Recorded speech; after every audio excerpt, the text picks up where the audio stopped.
Welcome to American Education FM, everybody. I'm Dr. Sean Brooks. Welcome back, everybody. I've got an awful lot to cover here in this episode, so I'm just going to dive right in here. Plenty of education things, as you would expect, and plenty of jab-related things also, along with a few other things and a couple of things to maybe watch over the weekend. Some educational viewing, if you're interested.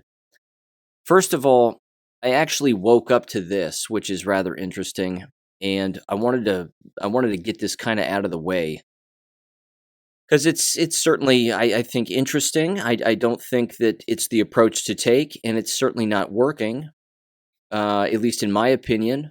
And this is not the approach that I would have taken, but it is what it is. So let me provide some background.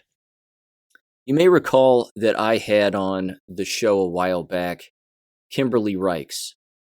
And Kimberly Reichs is a mother who sends her children to the Ankeny, Iowa school district, where, of course, the masks were enforced and jabs were suggested and a bunch of other horrible things, including back in the spring before the school year ended, they had a drag queen show up for an after-school event that was held within the district's Performing Arts Center, if memory serves. I even put the videos on my Gab account.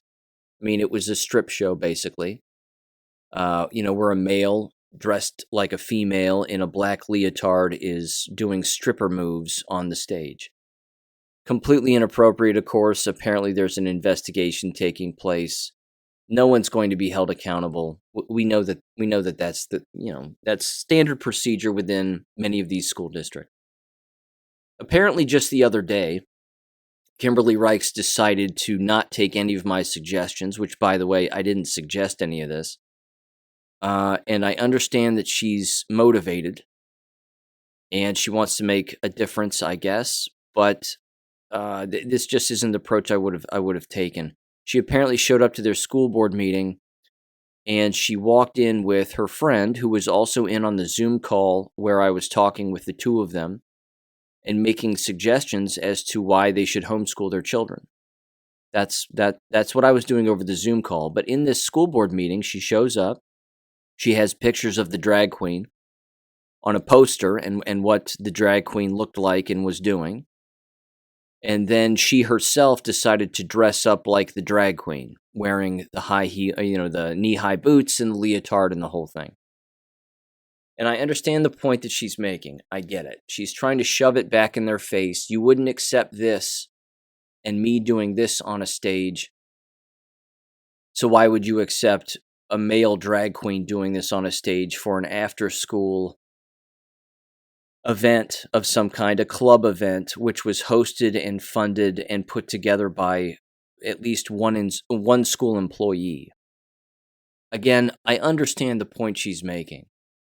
Where I differ with her on this, and probably others, is that she's putting her energy in the wrong place. You cannot change these school districts by throwing their degeneracy back at them and expect them to just say, you know what, you're right. We're 100% wrong. We made a huge mistake. What we did is completely inappropriate. What we have supported is completely inappropriate, and we're sorry. School districts are not going to do that. They never do that.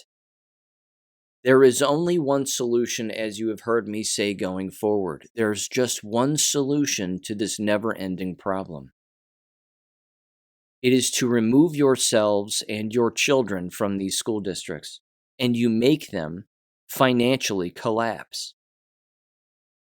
That's it. Your lack of participation makes these school districts financially collapse. They can tax the taxpayers all they want, but the next move is to, of course, remove your children, have them financially collapse, have the school districts beg for money with school levies to receive more state funds, and then not vote for those levies. That will make the schools collapse. We aren't there yet. People aren't awake yet. They aren't figuring it out. And I understand the other side of the argument. I get it. Kimberly Reichs is doing this to wake more people up because the school district is keeping it silent. She's trying to keep it at the forefront. And no one, I mean, I'll hand it to her, for this point of view, I'll hand it to her that no one's done what she just did here. I mean, no one's done that. But she's putting her energy, again, in the wrong place. There has to be some self-governance. There has to be some inward reflection here on yourselves and your own families. My question for Kimberly and her friend who is holding up the sign is, are you still sending your children to this school district? Are you still sending your children to the same school district that you're criticizing, that invites in a drag queen for an after-school activity in the Performing Arts Center, again, hosted by one of the employees of the school building, I believe was either the music teacher or the drama teacher, if memory serves. Are you still sending your children to these environments, or are you homeschooling them? Because that's different. If you're homeschooling your children and you're self-governing in that regard, and you're doing a civic duty by highlighting the degeneracy of the school district and showing the school district, hey, you're doing these things. We know you're doing these things, whatever. I mean, that's okay, I guess. That's okay. Keeping, again, their degeneracy at the forefront to remind the school district that you haven't forgotten about what they're allowing. That's fine. Just don't keep sending your children to the same environment. That's hypocritical then.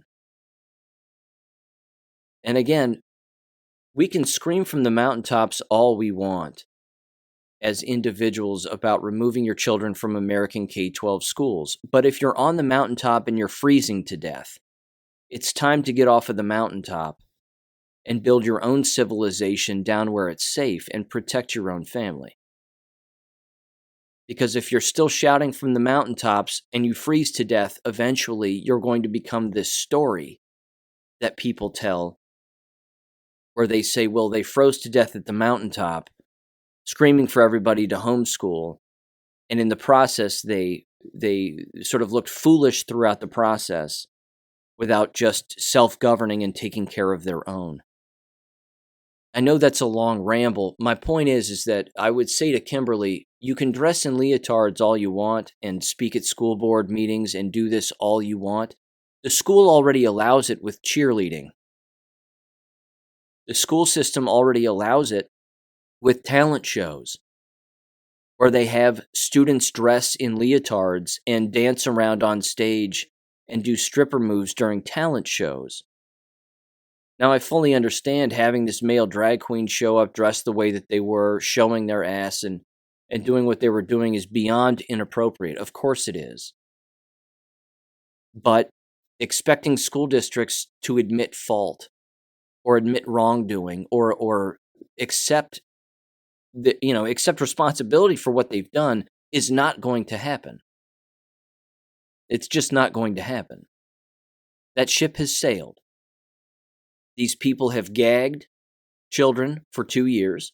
They encouraged everybody, including children, to take a biological weapon, which has killed tens of millions of people, if not more, injured billions. It's going to continue to be the case. This isn't going to fix anything. Your lack of participation is going to fix everything. Removing yourselves from these environments will fix everything, because you will realize that you don't need them. They will always be degenerate, as you've heard me say, these environments. They are going to be for the uncivilized, the handicapped, and the degenerate. They are not going to be for the civilized. They won't be for us. So separate yourself from them and create your own thing over here and let them burn to the ground. Because simply, again, by you removing yourself from their environment, that's the end of it for them. They will run out of money. And then you vote no on the levies, and you vote no again and again and again, while you watch your taxes go up. If the vote ends up being a yes on those levies, that'll just piss off everybody even more, and then they'll eventually start voting no. And there will be levies on every single election in local school districts, in local towns and cities going forward now. That's how financially corrupt and financially bankrupt they are. That's not going to go away. It will be a yearly thing, year in, year out. You have to keep stamping no, no, no on all of them, and then they will cease to exist. A bulldozer will come in, knock some of the buildings down. They'll sell the property to someone. They'll put up a parking garage, a parking lot, or maybe even build a hospital. That's what will happen. That's how this entire thing ends up.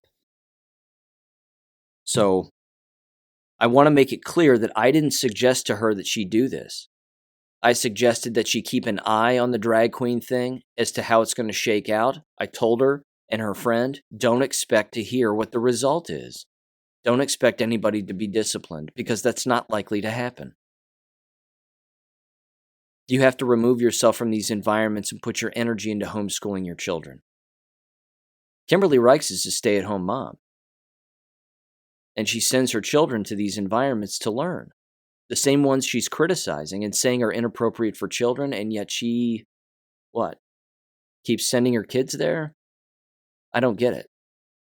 I'm assuming she still sends her children there. She may not. But in the time that it took to make the poster, to buy the leotard, to dress up, to plan it all out, that could have been put into her children and homeschooling her children. That's my point. Self-govern, ladies and gentlemen. That's it. We have to self-govern. Here's the next thing I want to mention.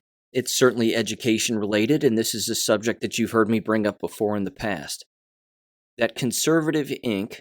and the members that work for Conservative Inc., I could run down the list, and I'll just give you, a brief list. The people like Steven Crowder, Ben Shapiro, Michael Knowles, Matt Walsh.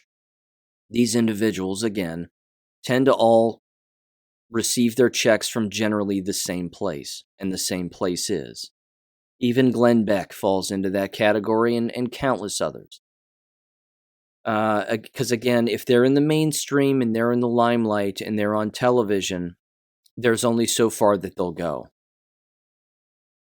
With all of that said, this what you're going to hear in this audio you're going to hear is something that has happened before. And I find it interesting because it does expose these individuals in Conservative Inc. to some extent, because they don't want to bite the hand that feeds them. So let me mention this first, because this is something that happened a while back. A very long time ago, Jordan Peterson, long time ago, I don't know how long, it was a couple of years maybe. Jordan Peterson was, of course, doing a tour as he tends to do, and lecturing, and then he'll do a Q&A. Someone during the Q&A came up to the microphone and asked the question, why don't you talk about the Jewish influence over the degeneracy and the decline of men and strong men in society? And again, sort of the gender fluid stuff that you see that, of course, feminizes men. Why don't you talk about the influence regarding all of that? And he was caught on camera asking the question. And then, of course, Jordan Peterson didn't answer the question. He walked away. He was on stage. He turned around. He walked away. He shook his head, shook his hand, and that was it. Well, in this video that you're going to hear, which apparently happened recently, an Asian student walks up to the microphone when Matt Walsh is giving a speech. And it's the same organization, America Foundation or America's Foundation or something along those lines. It's the same foundation that has had Michael Knowles and Ben Shapiro and Alan West and Dinesh D'Souza and a bunch of, again, Conservative Inc. people all speak behind a lectern on a podium and then, speak quickly and talk about the surface level degeneracy that exists. But they never go deeper than that. They never go one step lower and say, who funds it? And then they don't even go two steps lower and say, who funds it and what's their motive for funding it? And then, are there things that these people have in common, either from a religious standpoint, an ideological standpoint, a familial standpoint, whatever it is? It's verboten. This is a topic that Conservative Inc. won't cover. Why? Because they don't want to bite the hand that feeds them. Here's the audio of the interaction. If I was, and I'll play the entire thing here. It's not very long. It's about a minute. If I was the Asian student, I wouldn't have shouted. I just would have calmly asked him. Because when you approach these Conservative Inc. people and you shout a question or a point at them, their defense is always to attack your tone and the way in which you ask the question. It's not to actually answer the question. So by shouting at them, what you're doing is you're giving them an excuse to not answer the question. So here's that audio and that interaction in 3, 2, 1. Hi, how you doing today? How are you? Good, how about you? I just asked, my bad. My name's Josh, and so you said yourself that powerful institutions are at play here, and there's a coordinated effort to spread this parasitic ideology. So I have a question for you. Are you willing to name the group behind this? Because behind all these institutions, there seems to be a Cohen, a Berg, a Stein. So I have a question for you. What are your thoughts on the Jewish influence on gender ideology?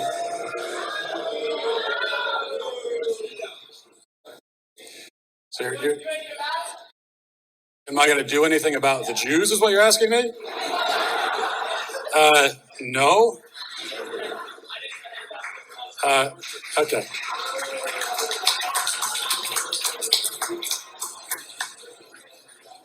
Do I need to dignify that with a further response, do you think? Or? It's a hard one to follow. I want to spend a moment on this because it deserves a moment, to say the least. There's a lot here. Just in this one audio clip, this 1 minute exposes so much about human interaction and the human mind and the ability to evade a question, but then this is what happens when you ask it in a wrong way, like I said earlier, and with the wrong tone. The Asian student is right about his point. He's 100% right. Anybody who's read history and real history and investigated real history knows that this is part of it.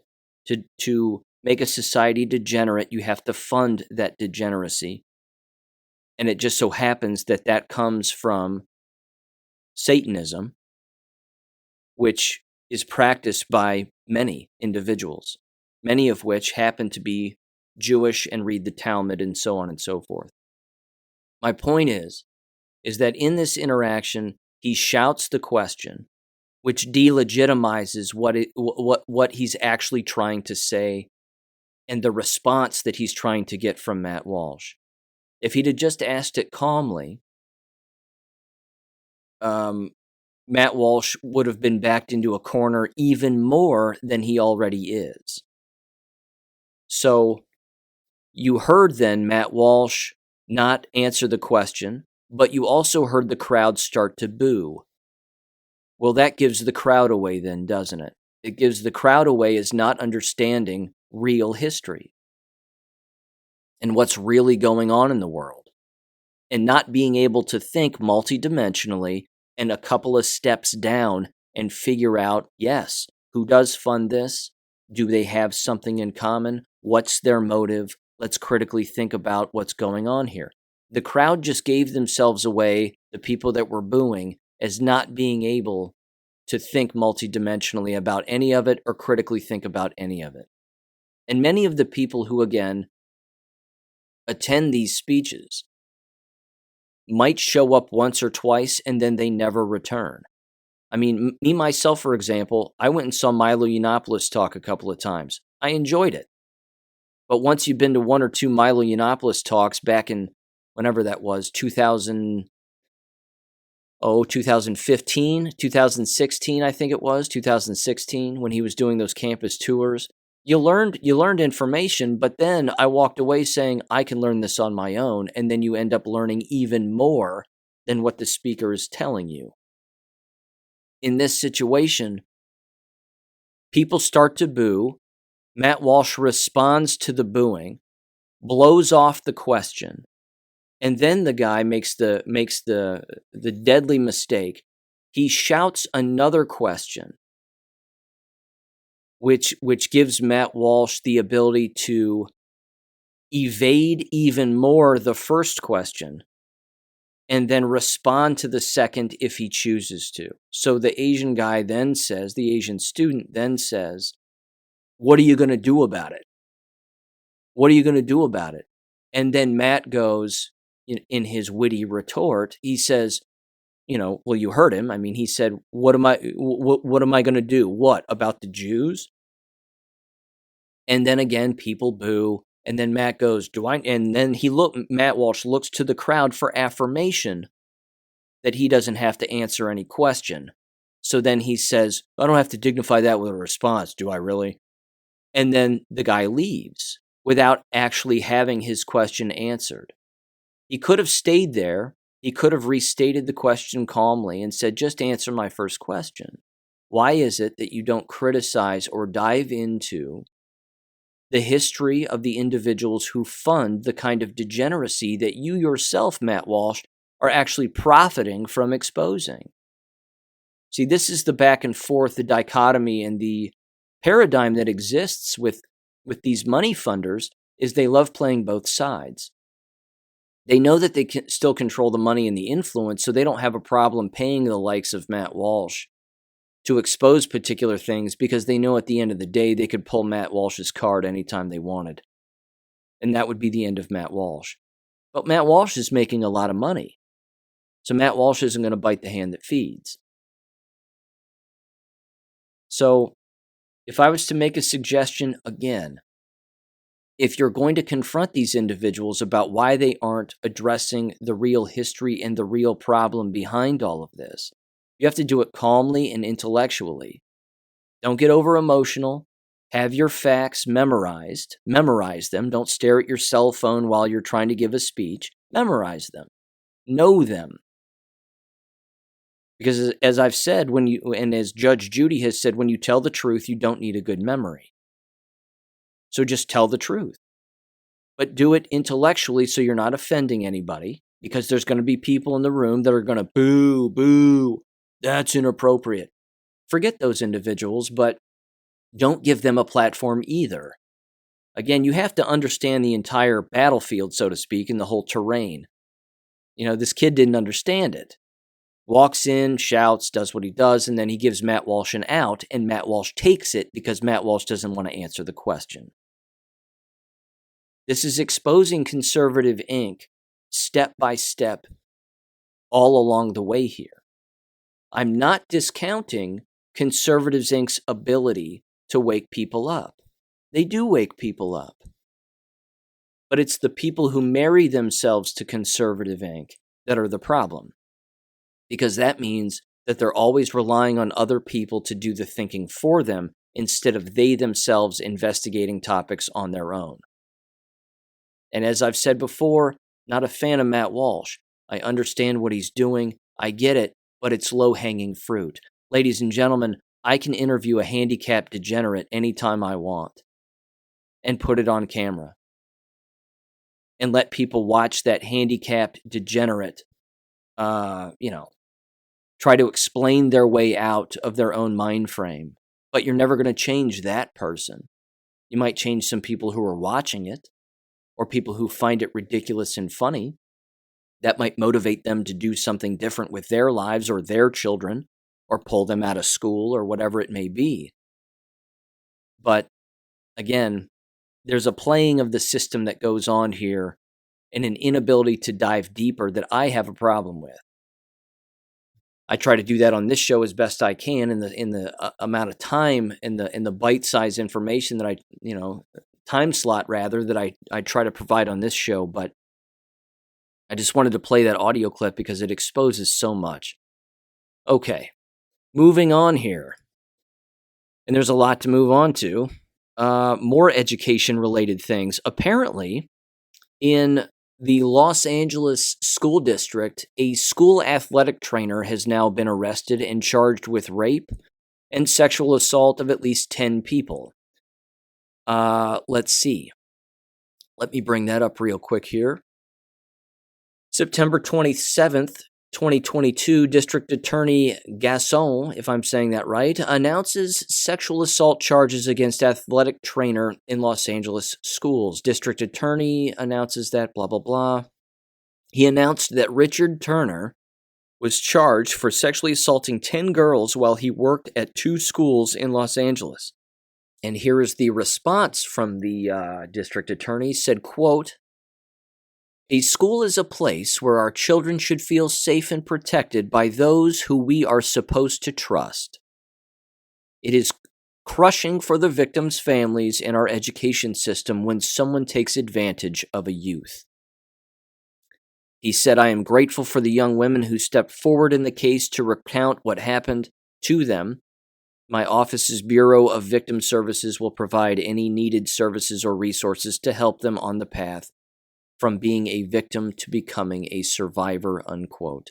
There was at least a 7-minute long press conference regarding this. My point is this is a drop in the bucket when it comes to what goes on in American K-12 education.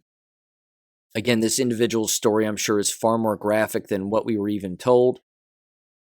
But as you also heard, they worked in 2 separate schools in Los Angeles, which means they were passing the trash. Not a new concept, something that happens with regularity. Therein lies the problem. But why would you pass the trash? Why wouldn't you prosecute the trash from the word go? Who's allowing that to happen? There are certain things, again, that certain people won't dive into.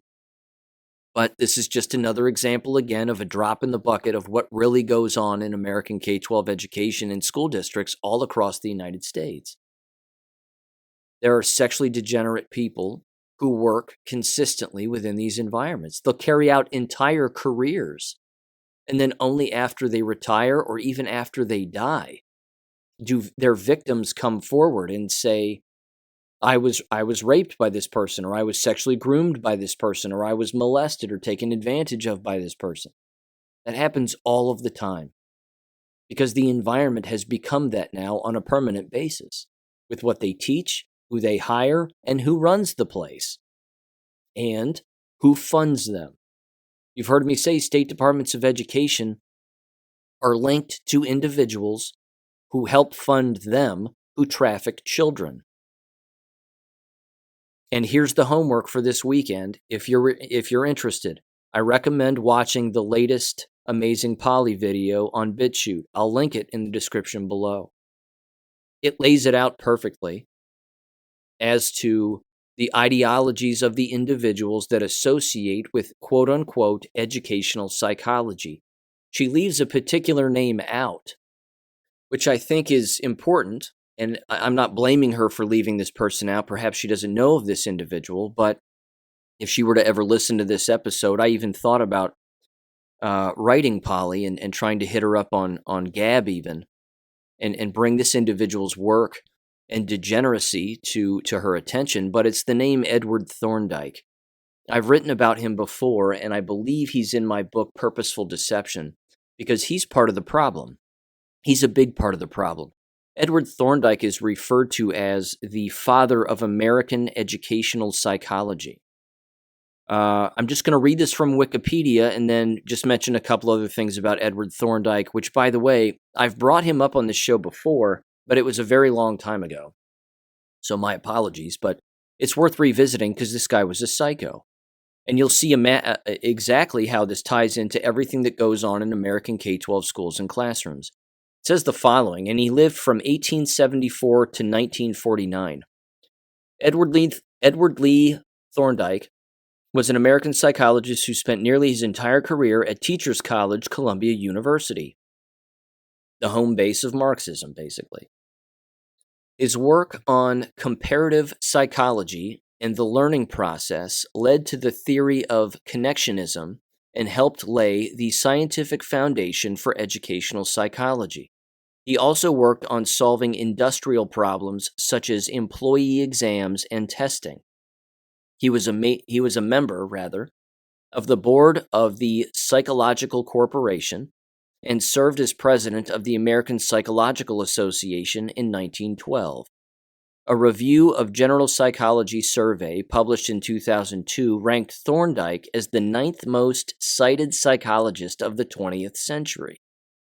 Edward Thorndike had a powerful impact on reinforcement theory and behavioral analysis, providing the basic framework for empirical laws in behavior psychology with his law of effect. Through his contributions to the behavioral psychology field came his major impacts on education, where the law of effect has great influence in the classroom. Unquote. Ladies and gentlemen, everything you see in American K-12 schools regarding behavior came from Edward Thorndike. Everything. There were other people who clinged onto it, rewrote it, made it their own, whatever. Social emotional theory, a lot of critical theory, if not all of it. All of this comes from Edward Thorndike, from right here in the United States. Now again, who did he learn from? Well, he learned from the same people who came from the Frankfurt School. He learned from the same individuals that infiltrated, of course, Columbia University, Yale, Harvard, etc., and then spread all of that ideology around. Edward Thorndike tested on animals also. This is where he got a lot of his behavior science, quote unquote, from. Because all of these psychos test their behavior analysis and gain their behavioral analysis out on animals first. And then they say, look what these animals can do, in particular these farm animals. Edward Thorndike preferred chickens. He actually kept chickens in his home. One in particular he would refer to as the smartest chicken he's ever had. These people aren't well. And then, of course, they view human beings, in particular children, as farm animals, and then they treat them as such. And they say, well, we can get them to do what farm animals can do, because if we can get a farm animal to do it, we can get a child to do it, and we can get a teacher to do it, we can get an administrator to do it, and we can get a superintendent and a school board to do it. See, what all of the people who work within the field of education don't understand is they're being manipulated. And they've always been manipulated. Because the foundation of American education as it is and has been for the last over 120 plus years is exactly that. It is manipulation. And being treated as if you're a farm animal. So all of the degeneracy, all of it was taught to Thorndike. Thorndike advanced it, and you have exhibit A, B, C, D, all the way to Z. And more after that as to what we're seeing in American K-12 schools and the university setting. So I'm going to move this along to Amazing Polly St. George. I think that this is important. I think that she dive into this a little bit more. Yeah. So there you go. That's Edward Thorndike. But I recommend, again, watching the video that Polly's put out on BitChute. Like I said, I'll link it in the description below. It's amazing. And she's 100% right. And she goes into the history of a guy named Bruce Perry, who is remarkably nefarious, has terrible ties to countless people. It's tied in with murder, deception, you name it, all of it. It's all awful. But it's worth it, and it's quite an education. And she does an amazing job every single time. I love her work. It's awesome. Okay. Here's the next thing. I'm going to skip that one because it doesn't really matter. It's, more parents criticizing school boards, and then the DOJ goes after parents for criticizing school boards. That's kind of low-hanging fruit. I've been over that before. Here's something else, though, that I've been over before, and I'm going to bring it up again. Speaking of low-hanging fruit, Project Veritas is at it again. Project Predictable, as I'm starting to call them. Creating this, again, undercover video, talking to a leftist who got fired for saying things publicly, probably on a TikTok video that I believe libs of TikTok caught this person, and and caught them talking about how they try to be the parent for the children and they try to push the parents out of the way in the classroom setting and whatever else. This individual has blue hair, gauges in his ears, and is covered in tattoos.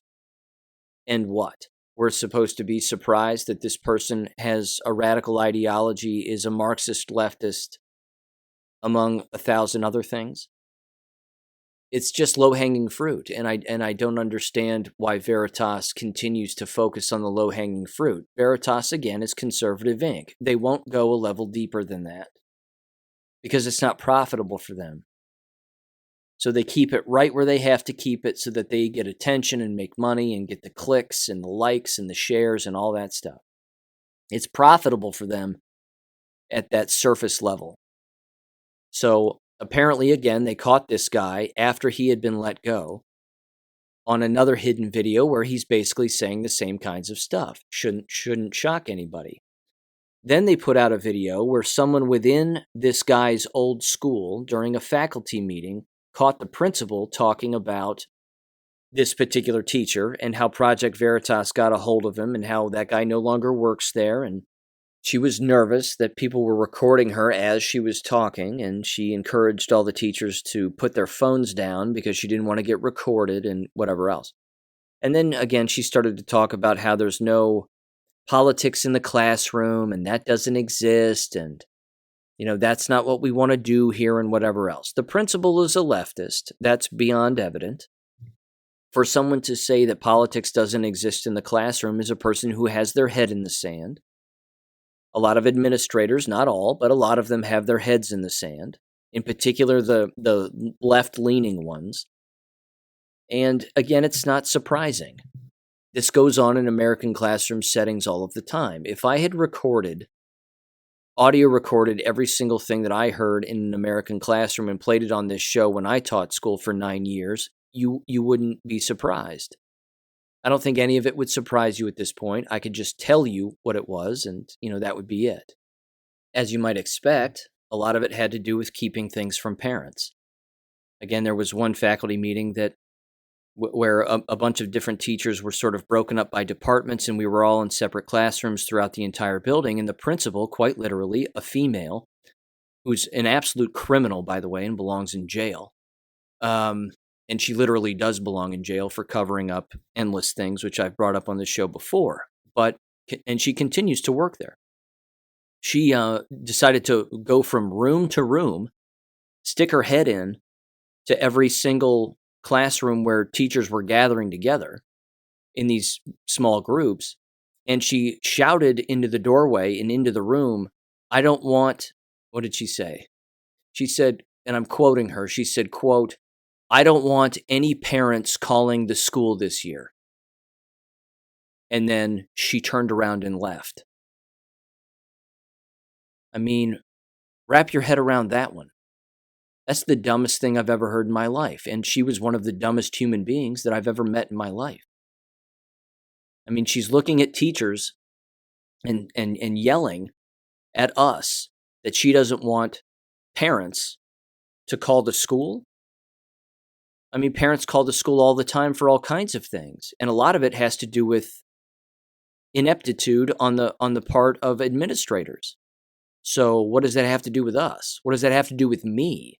Forget about the rest of the teachers. What about me? What does that have to do with me? So again, it's Project Predictable as far as I'm concerned. They just, they're not going deeper. They aren't going deeper.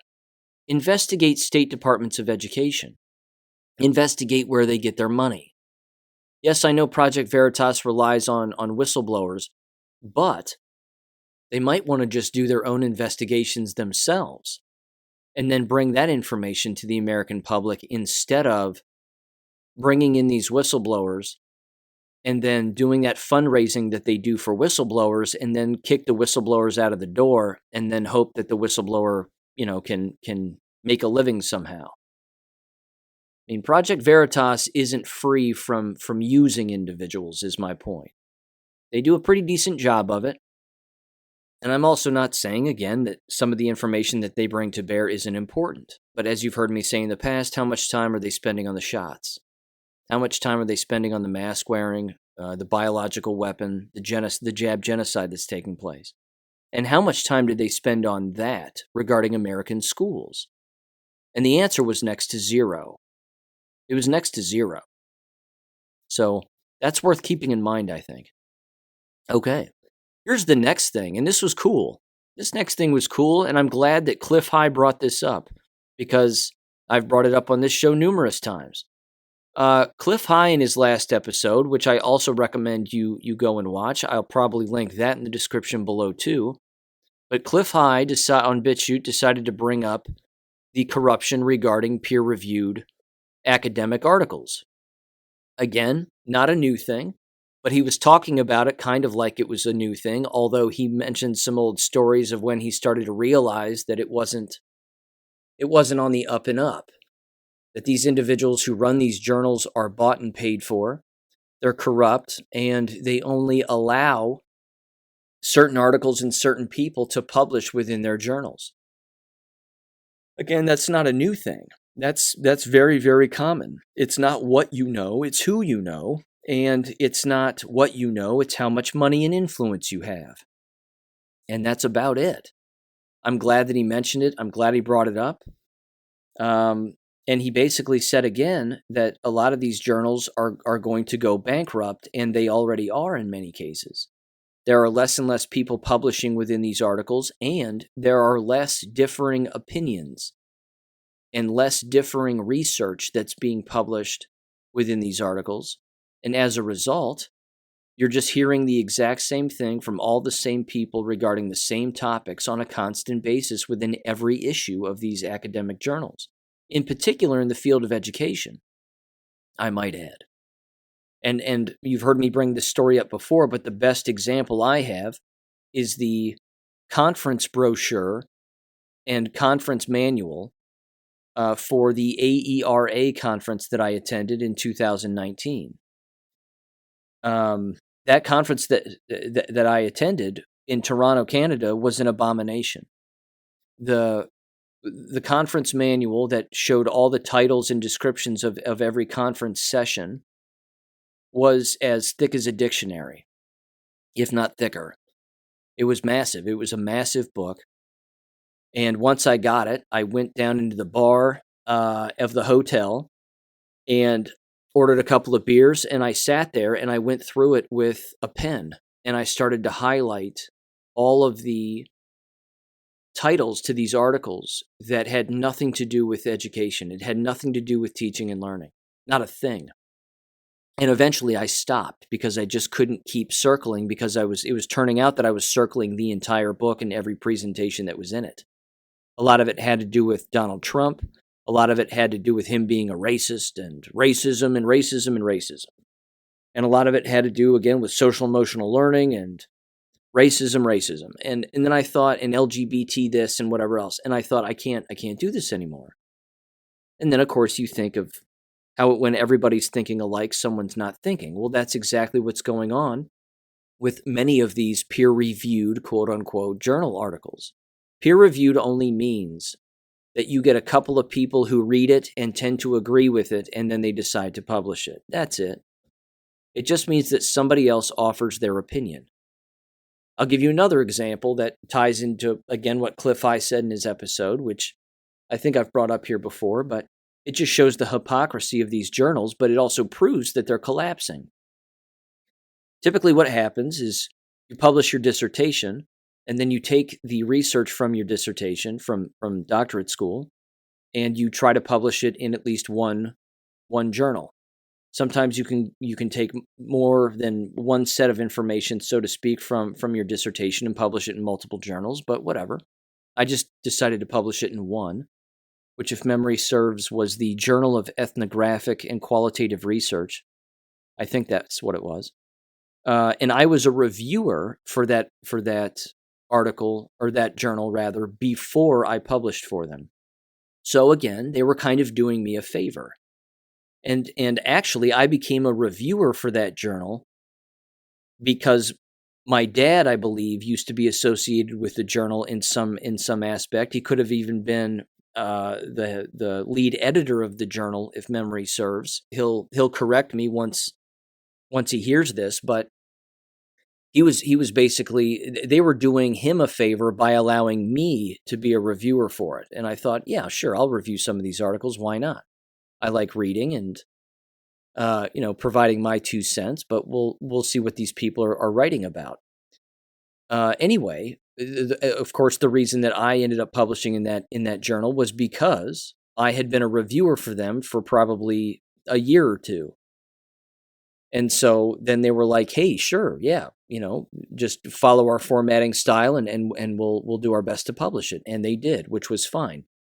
I tried getting a portion of my dissertation, which ended up being that article, published in the Journal of School Violence, because I thought that it was more appropriate for that journal. I had been a member of that association in that journal for years. I immediately got back the answer no when I submitted my article for review. They didn't bother editing anything. They didn't bother providing any suggestions. It was just a hard no. Years later, after I published my dissertation in the previous journal, the Journal of School Violence got a hold of me and said, "Hey, do you want to be a reviewer for our journal?" And I thought, well, this is odd. They wouldn't take my article, but they want me to be a reviewer for articles. What that proves, ladies and gentlemen, is that they're collapsing.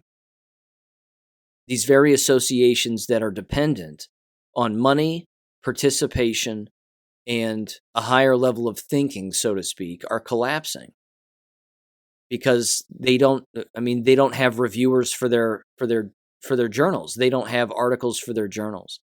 And they're all starting to sound exactly the same, which is remarkably problematic. But it's always been attached to money, make no mistake. It's always been attached to pushing a degenerate agenda, because if you can normalize that, then it becomes ubiquitous. It exists everywhere. So there you have it. I'm glad Cliff brought it up. It's important, and it's not new. It's something that's gone on since the inception of academic journals, which again leads back to the Marxist ideology, which again is a Talmud ideology in many regards, and that's just the way that it is. So there you have it. Here's another story too. Oh no, it disappeared. Stop. Really? Okay, well, that website's gone. Weird. Let me at least bring this up then, because I can still see the web address.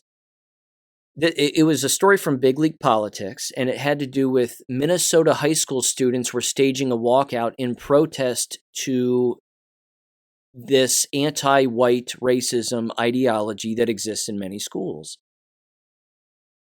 I'm summing it up by mentioning the title. I was going to read the whole thing, but it's disappeared from this particular web link. Anyway, you get the gist of it.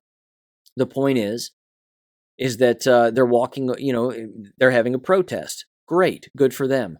You know my stance on this too. Protests can bring attention to the administration, but they don't bring the real solution to the problem. And the real solution to the problem is to walk away. If every single student who was protesting walked away permanently, the school would cease to exist. That's how you solve this problem. It's not through protesting. It's not through wearing leotards in school board meetings. That's not it. It's not even from reading passages from degenerate school books that exist within the libraries of schools. That ship has sailed. That base has been crossed. That card has been played.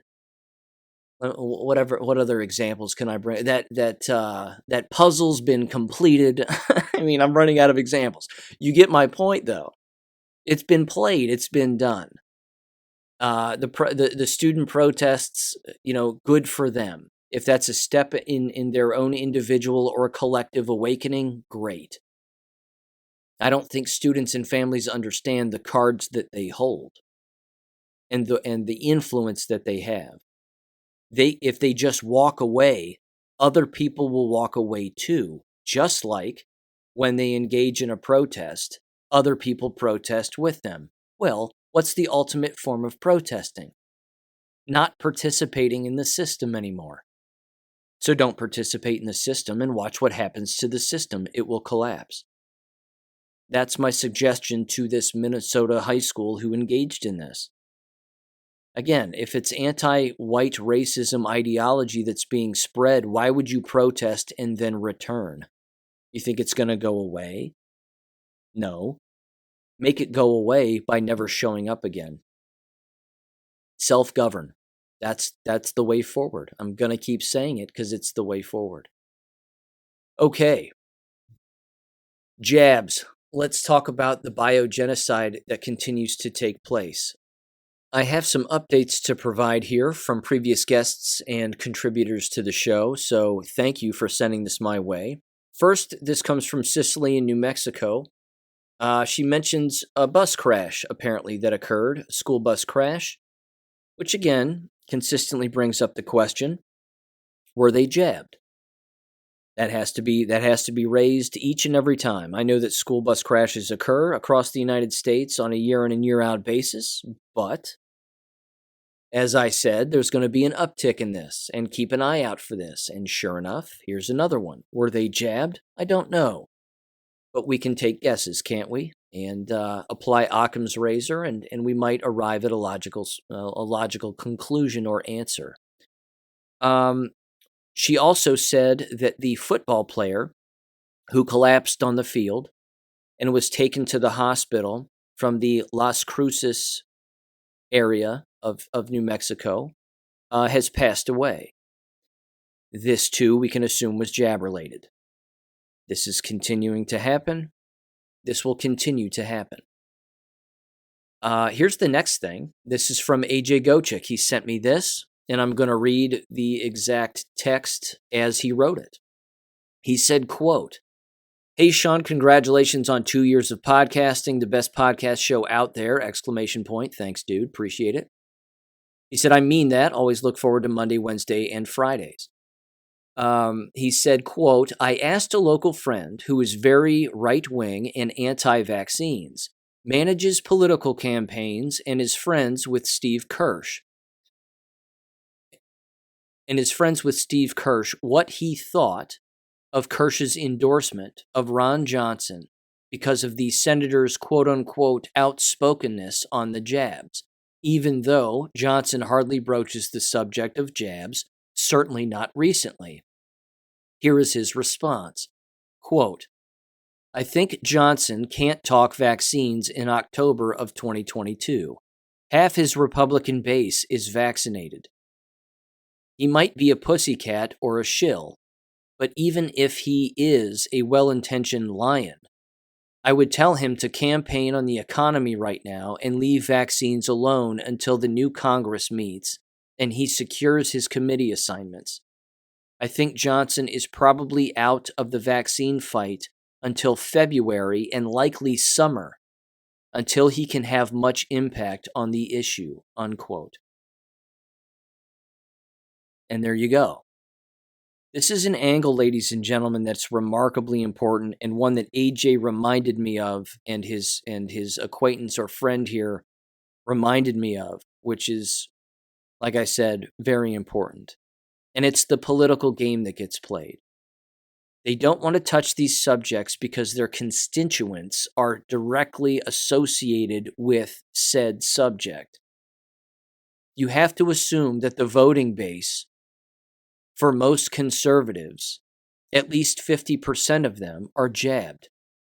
If they bring up the jabs in any way, they might lose votes, which means they're finished. There had to have been some kind of a memo that went across all these politicians' desks and computers that said, "Don't bring up the jabs." See, that wouldn't stop me if I was an actual politician. I would bring it up consistently. I would say, if you took this, you were misled. If you took this, you're spending way too much time listening to politicians. If you took this, you need to be very careful, and this is a problem. Because people are dying from this, and they're consistently getting sick, and they have compromised immune systems now. Endless people have been fighting about this. I'm going to keep fighting about this, and that's the end of my political speech. But That right there again is what someone could do if they were honest. But ladies and gentlemen, they're politicians. None of them are going to be honest. This is why Marjorie Taylor Greene continues to be a Donald Trump groupie and shows up at all of his rallies regardless of what state he's in. She represents Georgia, by the way. She represents a small area of Georgia. Funny how you don't see her in Georgia very often. I mean, she's making the rounds, trying to draw attention to herself, but not bringing up the jabs. They're not bringing up the biogenocide. It's very telling and awful, to say the least. I want to bring this up too. This was a very interesting angle to this also. And this came from an educator in Louisiana who is going to remain anonymous at this point, but they know who they are. And I thank them again for sending this my way. They said that their district and district employees were approached by an insurance company, an outside insurance company, that was trying to sell extra insurance on top of, apparently, their already existing school employee insurance money or insurance policies. And it's basically, again, add courage, add confidence is what the flyer says. And it's called Pulse Protection Series, which is hilarious and ironic and sad all wrapped into one.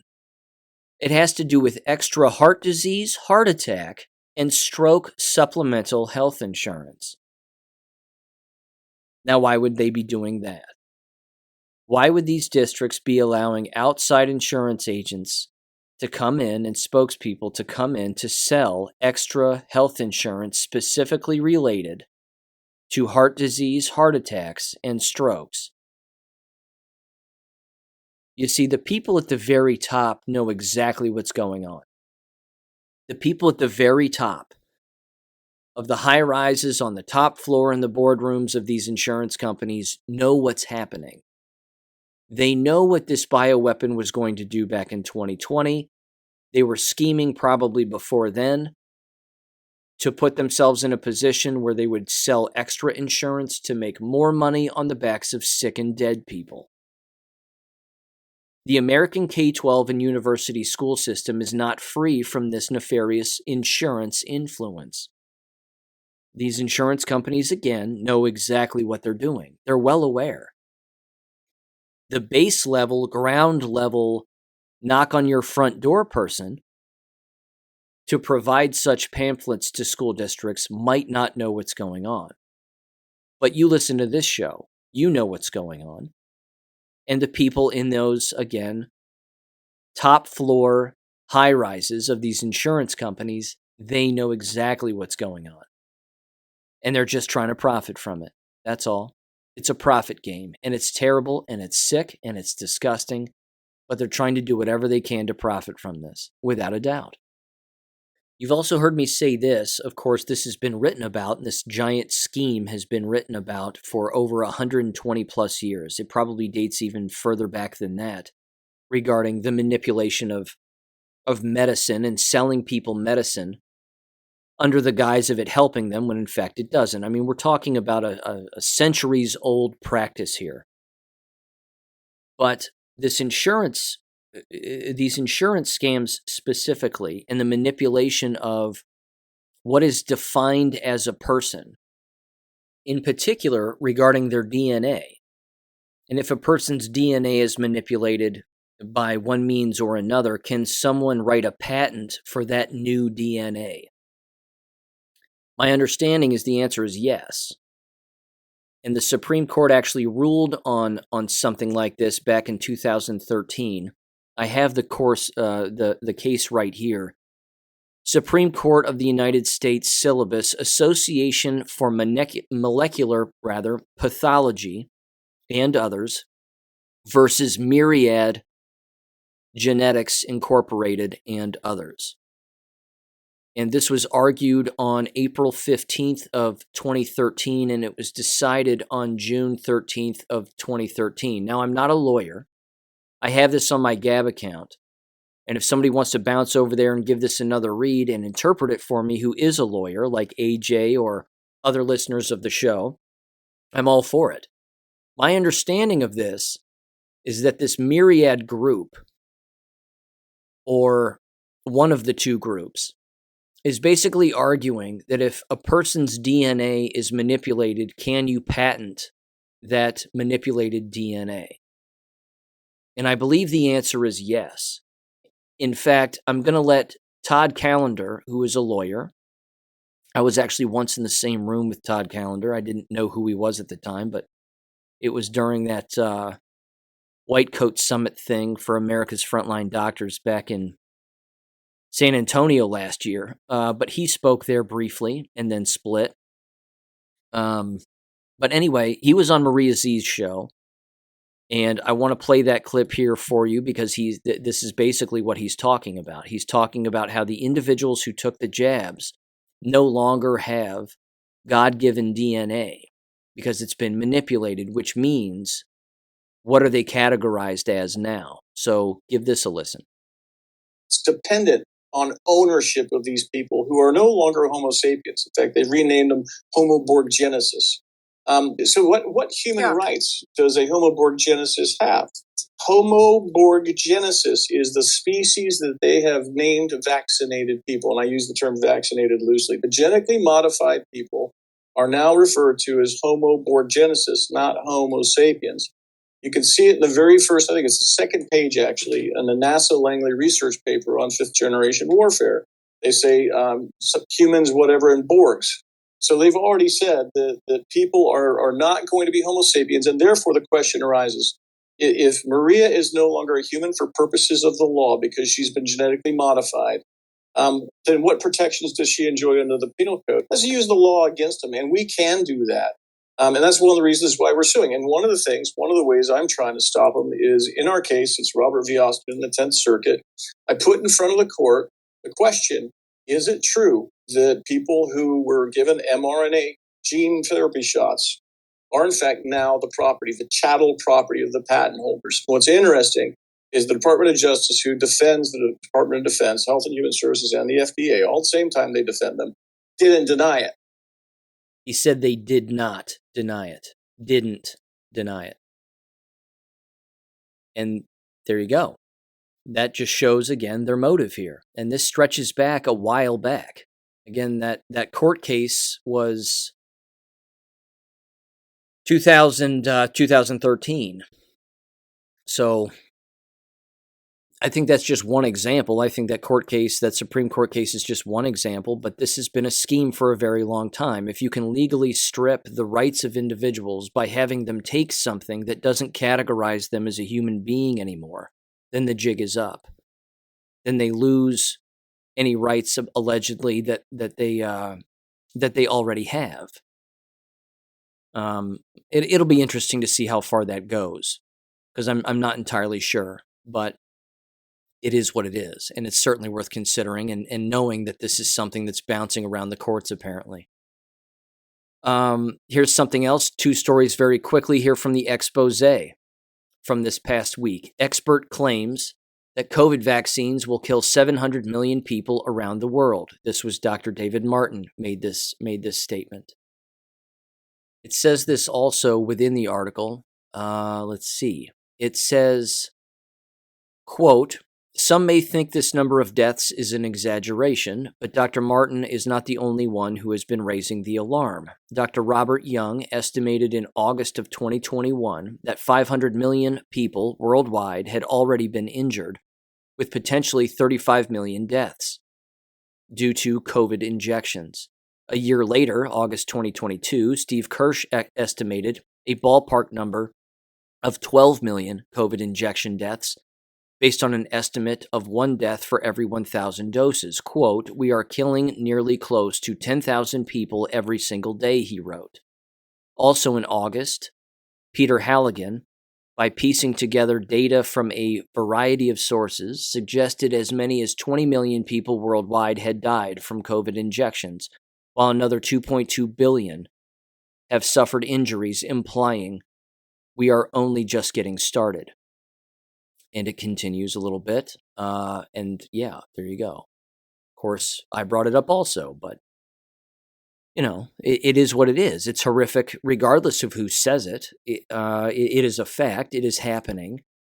And there are signs everywhere that it's happening. And that's one of the things, again, that I encourage people to pay attention to. And one of the things, of course, numerous strategies that I've brought up here on this show.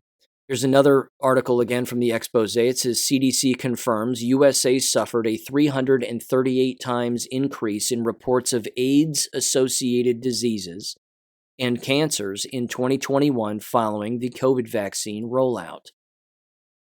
I want to read this next thing because this is an excellent legalese approach that has worked and has exposed the CDC. And now the CDC, of course, has to turn over information regarding these shots, which could bury the CDC. And that would be fantastic because they don't need to exist. They are not a government organization. They are funded, unfortunately, by numerous individuals and nefarious groups around the world. But this comes from vidmax.com, and it's titled, ICAN, finally gets CDC data and shows out of 10 million mRNA vaccinated Americans that 7.7% needed medical treatment from side effects. That's a lot of people. It says, quote, from the ICAN website, as explained in our prior update, vSafe is a new smartphone-based CDC program that allows users to register after getting a COVID-19 vaccine and provide health check-ins. ICAN wanted to obtain this data, so it deployed its legal team, headed by Aaron Siri, to obtain the vSafe data. After suing the CDC twice and following months of legal wrangling, the CDC finally capitulated, resulting in a court order that required it to produce this data. The first batch of data containing 144 million rows of health entries by vSafe users has now been obtained by ICAN, and you can search it using a user-friendly interface that ICAN worked around the clock to create. The first batch of data includes the responses vSafe users provided to pre-populated check-the-box fields. It does not include data from the fields that allowed free text responses. It nonetheless reveals shocking information that should have caused the CDC to immediately shut down its COVID-19 vaccine program. Among numerous alarming results, out of the approximate 10 million individuals that registered and submitted data to vSafe, 782,913 individuals, or over 7.7% of vSafe users, had a health event requiring medical attention, emergency room intervention, and/or hospitalization. It then says over 25% had an event that required them to miss school or work or prevented normal activities. It says there were also 71 million reports of symptoms in the pre-populated fields from the approximately 10 million users. This is an average of over 7 symptoms reported per vSafe registrant. Reported symptoms included, for example, over 4 million reports of joint pain, a very concerning immune reaction. While around 2 million of these joint pain reports were mild, over 1.8 million of the reports were for moderate joint pain, and over 400,000 were for severe joint pain. Since vSafe only included, less than 4% of people that received a COVID-19 vaccine, tens of millions of Americans likely had an immune reaction to the COVID-19 vaccine in their joints that resulted in debilitating pain and potential long-term harm. So when you're hearing people, ladies and gentlemen, hear about or talk about joint pain, or my whole body hurt, or I couldn't move after the shots, or months or years after I took the shots and I quote-unquote got COVID, that's a compromised immune system. That's what that means. It continues, it says there were also approximately 13,000 infants under 2 years of age who were registered for vSafe. For these 13,000 children, there were over 33,000 symptoms experienced that were significant enough to report, with the most common symptoms being irritability, sleeplessness, pain, and loss of appetite. These are very concerning, since babies cannot speak, and hence these symptoms are how they often communicate that something is wrong. These data also reflect a disproportionate amount of negative health impacts, including medical events, following the Moderna vaccine versus the Pfizer vaccine. These were also a disproportionate number of negative events reported by women versus men.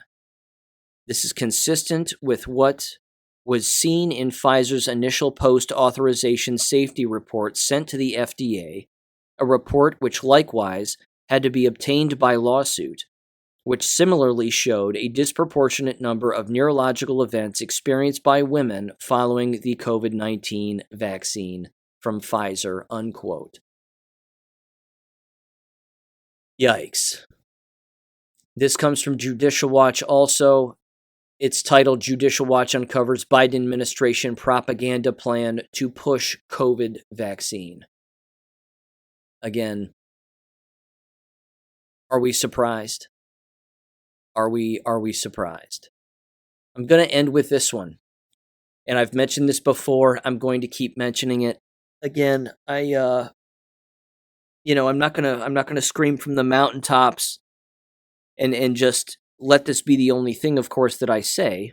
But you've heard me say this before, and I'm going to keep saying it, and I encourage you to do the exact same thing and tell the people that you know to never do this. If you tell them to never do it, and you tell them more than once, and then they do it, ladies and gentlemen, it's game over for them, unfortunately. I don't know what else to say. But this has to do with the flu shots. This comes from the National Pulse, and it's titled, Pfizer is now experimenting with mRNA flu vaccines. It says, amidst multiple medical controversies, the protected corporate Goliath marches on. Pfizer Inc. entered into a phase 3 clinical trial for the new mRNA-based influenza vaccine, which will rely on the same controversial technology as the company's COVID-19 vaccine. I'm going to round out this episode by reading this.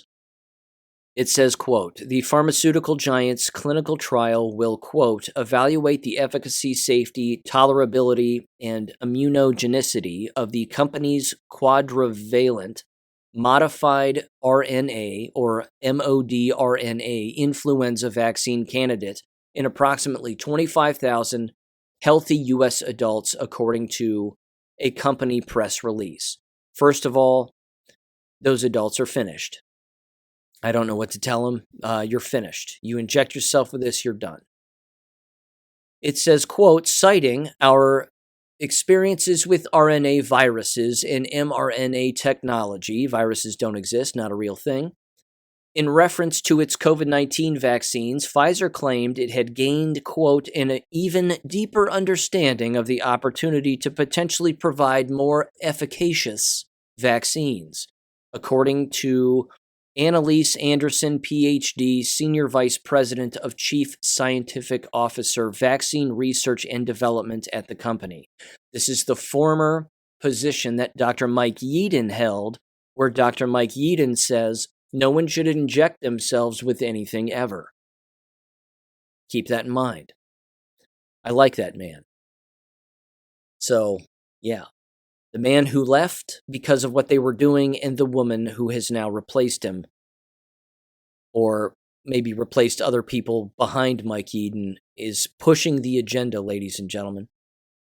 It says, quote, or she said, quote, we are excited to start the first phase 3 efficacy study of the mRNA-based influenza vaccine that could potentially deliver an improved flu vaccine to help address the significant burden of this disease, she continued.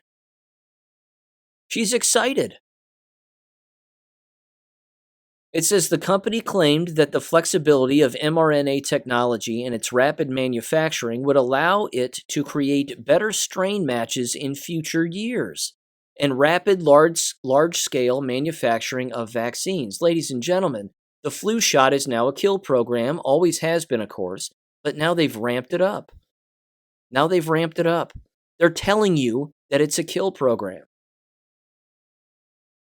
Where are flu shots distributed? Everywhere, including schools. I hope you can see the weight of this and what this means. Going forward, these will get approved. These will get approved. And then what will happen? They're going to wipe out American youth. They're going to wipe out the adults who take them. It says the news comes amidst continued controversy over Pfizer's COVID-19 vaccines, which uses mRNA technology. That's the understatement of the year. It says studies into the vaccine have shown adverse effects on the health of its recipients, including altered menstrual cycles in women, lowered sperm counts in men, and cardiovascular problems in children and young adults. Trace amounts of COVID-19 vaccines were also detected in the breast milk of new mothers. How about death? I'm going to keep saying that. How about death as a side effect? It's not a side effect, it's an intentional. Questions also persist, it says, about true efficacy of the vaccines, as several studies have demonstrated that natural immunity is superior to COVID-19 vaccination and that the recommended booster regime may not protect recipients as strongly as promised. Yeah.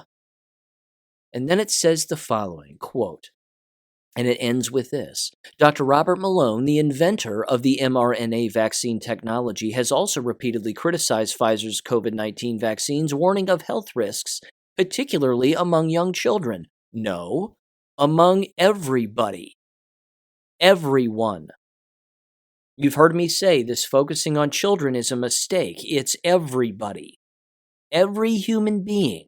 Anything that lives, even zoo animals are getting the COVID shots. What's happening to the zoo animals? They're dying. Honest to shit. This is it, ladies and gentlemen. They're telling you their plan. They're telling you their plan. You know, there was a time in history. I'll end with this. There was a time in history when the enemy would write about their plans in dark corners. Then there was a time in history, or speak about it in dark corners, rather. Then there was a time in history when they would write about it. They would only write about it. And if anybody criticized it, well, then they would criticize the people who were criticizing it. They would create all of these names to criticize these people. They would call them anti-Semites, or they would call them conspiracy theorists, or they would call them whatever. Von Drooks. They would make up all these weird names.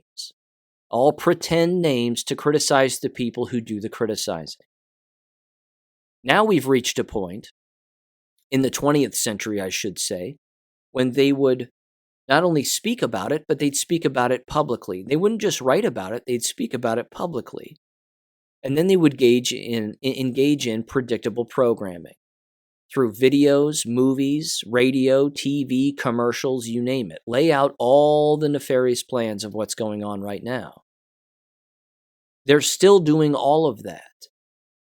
They're still doing all of the previously mentioned methods, all of it.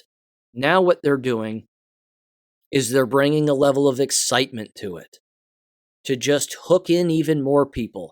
They're not talking about it in dark corners anymore. They're telling you what they have planned for you. They're telling you what they have planned for every beating heart on earth. And that's it. If you think you've seen mad and angry in 2020 and 2021 by the people who are awake, and 2022, you've heard me say this, school boards have no idea what's coming their way. It's not going to be people in leotards that's going to be the problem. That's not it. It's going to be people dying of these flu shots and these COVID jabs that have already taken place. That's what's going to back up on all these school boards. That's what's going to crush this entire system. But they're going to have to experience it themselves first. They're going to have to see it first. And we're just now entering quote-unquote flu season. The coming 4 or 5 months that we have laying ahead of us is going to show us an awful lot. It's not going to include, allegedly, these Pfizer flu shots with the mRNA allegedly in it, even though there are a lot of doctors out there saying that people are testing these vials and not finding mRNA in it. I don't know what any of that means. They're finding poison. They're finding graphene oxide. They're finding 1,000 other poisons. That's enough. That's enough to kill people. But normalizing this within flu shots is going to normalize the death among the flu shot recipients. And that's what we have to warn people about. But like I said, you can warn them only a few times. After that, if they don't listen, God help them. Make sure and check the description below, ladies and gentlemen, for those 2 video links. Have a great weekend, and I'll catch you on Monday. Take care. Thank you for listening to American Education FM. Make sure and check out AmericanEducationFM.com for more information. Take care and God bless.